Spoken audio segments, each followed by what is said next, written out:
The hollow signal. The radio crackled to life at 3:17 a.m., spitting static into the dead silence of the cabin. Clara jolted awake, her breath fogging in the frigid air. She hadn't touched the old thing in weeks, not since the power went out and the snow buried the mountain road. Yet there it was, hissing like a cornered animal on the warped wooden table. She stared at it, heart thudding, willing it to stop. It didn't. "Clara," a voice whispered through the noise, faint and warped, like it was drowning in the static. Her name. Her actual name.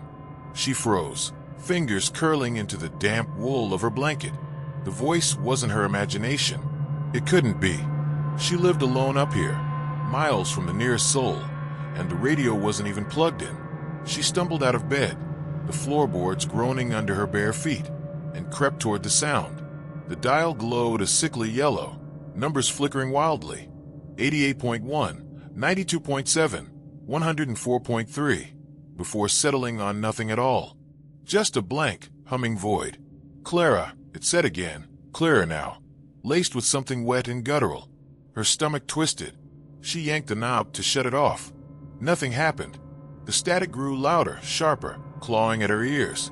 She grabbed the radio and hurled it against the wall. It shattered, plastic and wires spilling like guts across the floor. Silence fell, thick and heavy. She exhaled, shaky, telling herself it was over. A bad dream. A glitch.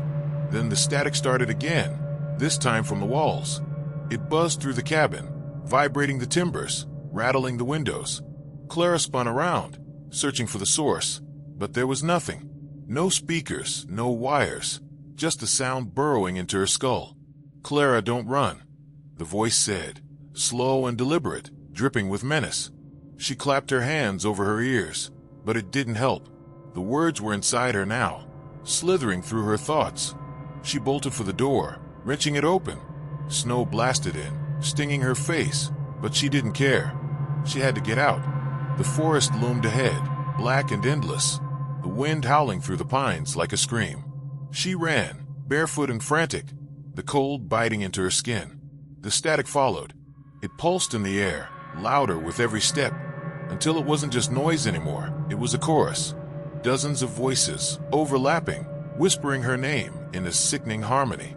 She tripped, crashing into the snow, and scrambled to her knees. That's when she saw it, a shape in the trees. Tall, thin, impossibly still. It wasn't human, not quite. Its limbs bent wrong, too long, too sharp, and its head tilted at an angle that made her chest tighten. The static swelled, and the figure moved, gliding toward her without sound, without tracks in the snow. Clara screamed and ran again, lungs burning, legs numb. The cabin came back into view, its single light, flickering like a dying star. She didn't question why she'd looped back. She just needed walls, a door, anything between her and that thing. She slammed inside, barricading the entrance with the table, the chair, anything she could drag. The static roared now, shaking the foundation, and the voices chanted, "Clara, Clara, Clara." Relentless, hungry. She backed into the corner, clutching a kitchen knife, eyes darting to the windows. The glass fogged, then cracked, spiderwebbing under some unseen pressure.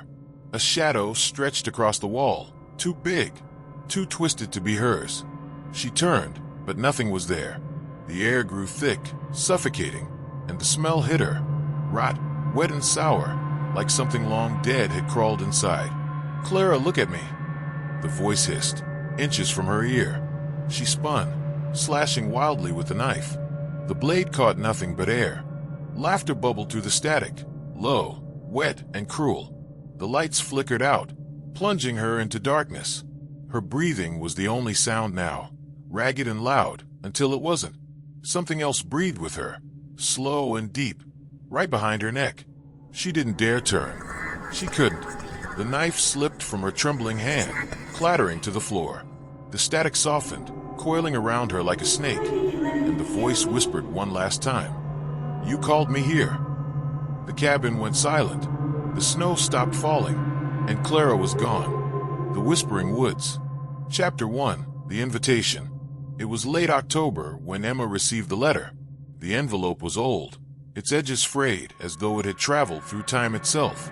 Her name was written in faded ink, the handwriting shaky yet deliberate. She turned it over to find no return address, just a wax seal bearing the image of a twisted tree. Emma lived alone in her small apartment, far from the rural town where she'd grown up. Life had been quiet since her parents passed away 5 years ago, leaving behind only memories and their sprawling estate nestled deep within the Whispering Woods. She hadn't visited the place since their funeral, but something about this letter compelled her to go back. Inside, the message was brief. "Come home, Emma. The woods are waiting." She couldn't explain why, but those words sent a shiver down her spine. It wasn't just nostalgia or curiosity. It felt like a summons, as if the forest itself were calling her by name. Against her better judgment, she packed a bag and drove north, toward the place she'd sworn never to return. Chapter 2. The journey begins. The road leading to the estate was narrower than she remembered, overgrown with vines and shadowed by towering pines. As dusk fell, the world outside her car seemed to darken unnaturally fast, swallowing the last rays of sunlight. By the time she reached the wrought iron gates of her family's property, night had fully descended. The house loomed ahead, its silhouette jagged against the moonlit sky. Windows stared blankly at her like empty eye sockets, and the air carried the faint scent of earth and decay. Emma hesitated before stepping out of the car, clutching the keys tightly in her hand.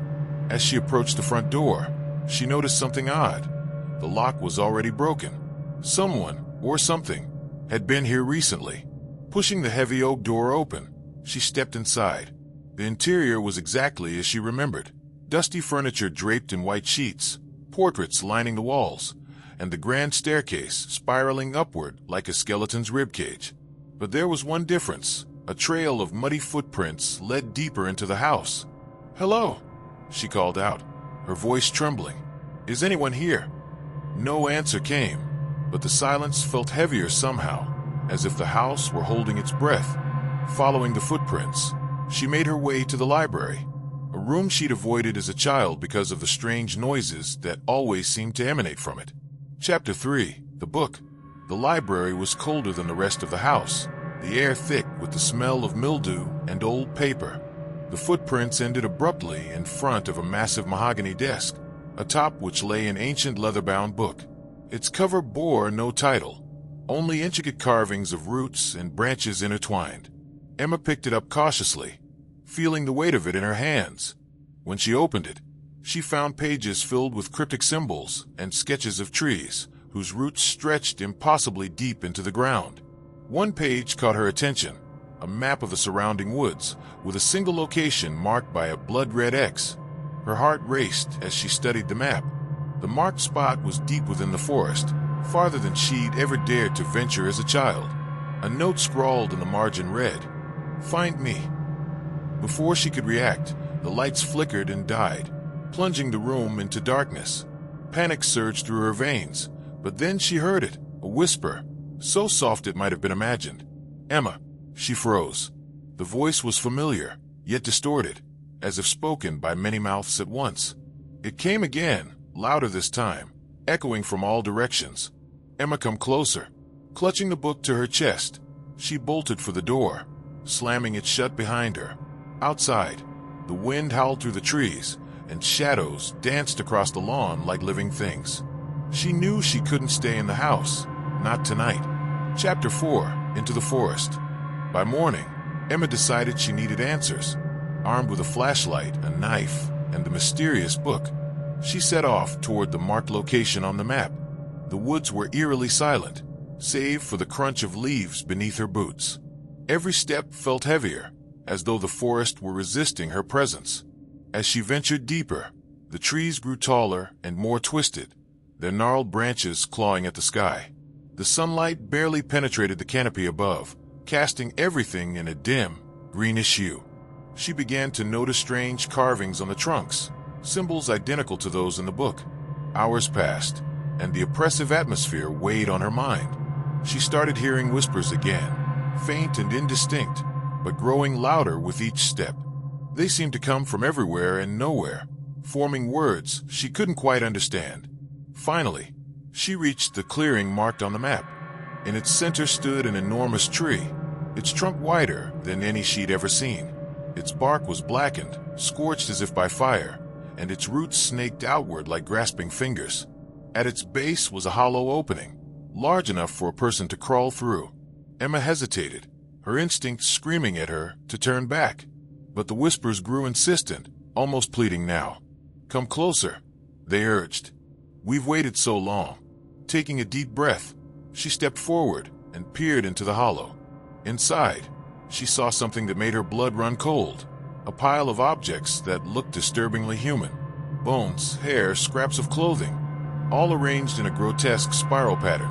And then she saw it, a face, pale and gaunt, staring back at her from the darkness. It was her own face. Chapter 5, The Truth. Screaming, Emma stumbled backward, dropping the book. The whispers erupted into laughter, echoing through the forest like a chorus of demons. The ground beneath her feet trembled, and the tree began to move, its roots writhing like serpents. "You shouldn't have come," a voice hissed, low and guttural. It came from the tree itself, its bark splitting to reveal a maw lined with jagged teeth. Emma tried to run, but the roots shot out, wrapping around her ankles and dragging her toward the gaping hole. She fought desperately, slashing at them with her knife, but they were too strong. "You belong to us now," the voice growled. "Just like your parents." Her parents? What did it mean?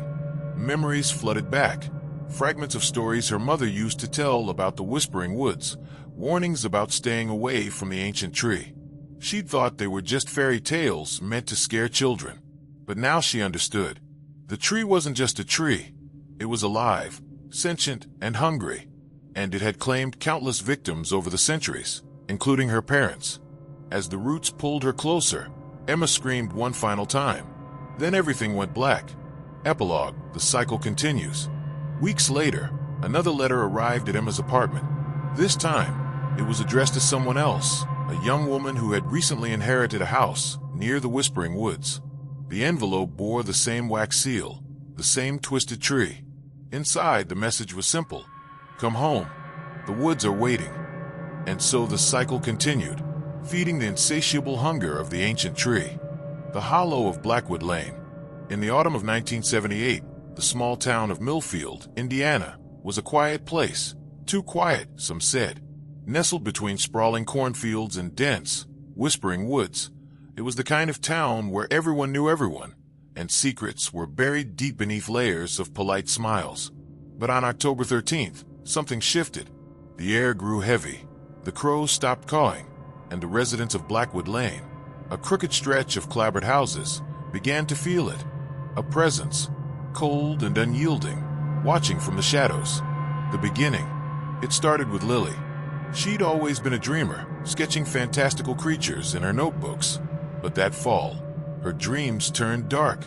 She'd wake up sobbing, describing a woman in a tattered gray dress standing at the foot of her bed, her face obscured by matted hair. "She says we're hers now," Lily whispered to Ellen one morning over breakfast, her cereal untouched. Ellen chalked it up to imagination. Lily had been reading too many ghost stories from the library. But Jacob, fiddling with his Polaroid camera, wasn't so sure. He'd heard it too. A faint scratching in the walls at night, like fingernails on wood. Across the street, Tommy Webb laughed it off when Jacob told him, "Your sister's nuts, man. Probably just rats." But that same night, Tommy's dog Rusty refused to go near the backyard, growling at the tree line where the woods met Blackwood Lane.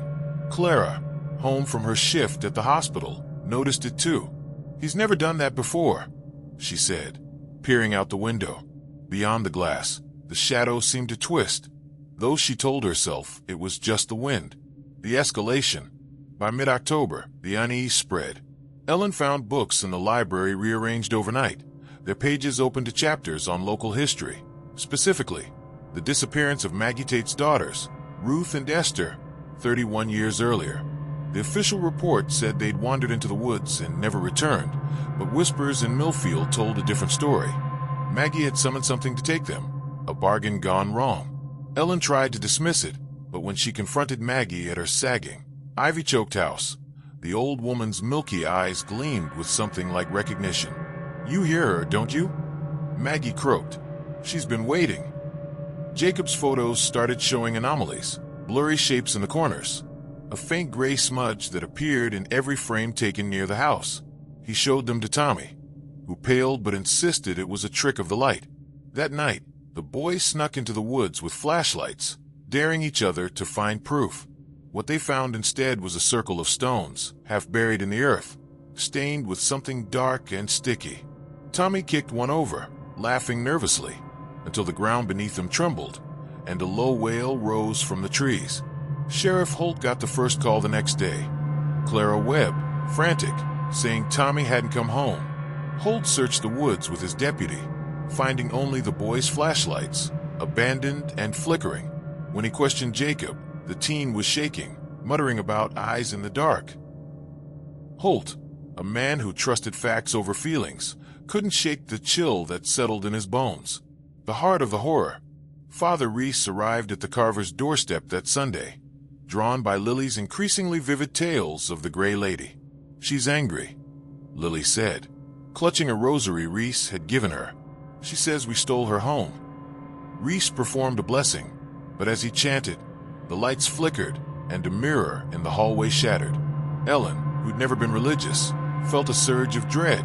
That night, she woke to find Lily standing in the yard, barefoot, staring at the woods. When Ellen dragged her back inside, Lily's voice was flat. "She's coming for us all." Clara, meanwhile, was unraveling. Working late at the hospital, she'd seen a patient, an elderly man, sit up after being pronounced dead, his eyes black as pitch, muttering about the lady in gray. She confided in Holt, who'd begun digging into the town's past. Old records revealed a pattern. Every few decades, people vanished from Blackwood Lane, their fates blamed on accidents or runaways. The earliest case dated back to 1847, when a settler family disappeared, leaving behind a journal describing a wraith bound to the land by blood. Maggie Tate became the key. Holt and Reese confronted her together, demanding answers. She cackled, her voice brittle. "I didn't summon her. I set her free. Ruth and Esther were hers to take, and now she wants more." She handed them a faded photograph. Two girls in white dresses, their faces eerily blank, standing before the stone circle Jacob and Tommy had found. The climax. On October 31st, Halloween night, the Gray Lady struck. Jacob vanished from his bedroom, his camera left behind with a single photo, a skeletal figure in a gray dress, her mouth a gaping void. Ellen, frantic, rallied Holt, Reese, Clara, and even Tommy, who'd been found wandering the woods, mute and hollow-eyed. They stormed Maggie's house, where Lily had been drawn in a trance, her small hands tracing symbols on the walls. Inside, the air was thick with decay. Maggie sat in a rocking chair, grinning as shadows coiled around her. "She's awake now," she said, before her head lolled back lifeless. The group descended to the basement, following Lily's whispers, and found the stone circle, rebuilt indoors, pulsing with a sickly light. The Gray Lady emerged, her form flickering between a woman and something ancient, her voice a chorus of screams. "This land is mine." Reese tried an exorcism, his voice trembling as objects flew and the walls bled. Clara shielded Lily, while Holt fired his revolver into the apparition, each shot swallowed by the dark. Ellen, clutching Jacob's last photo, realized the truth. The Gray Lady was tied to the stones. She screamed for Tommy to help her smash them, and together they shattered the circle. The entity shrieked, her form unraveling, dragging Maggie's corpse into the void as the house shook. The aftermath. When the dust settled, Jacob stumbled from the woods, dazed but alive. The Gray Lady was gone, or so they hoped. Blackwood Lane was never the same.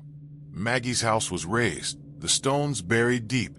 Ellen moved her family away, but Lily still drew the Gray Lady in her sleep.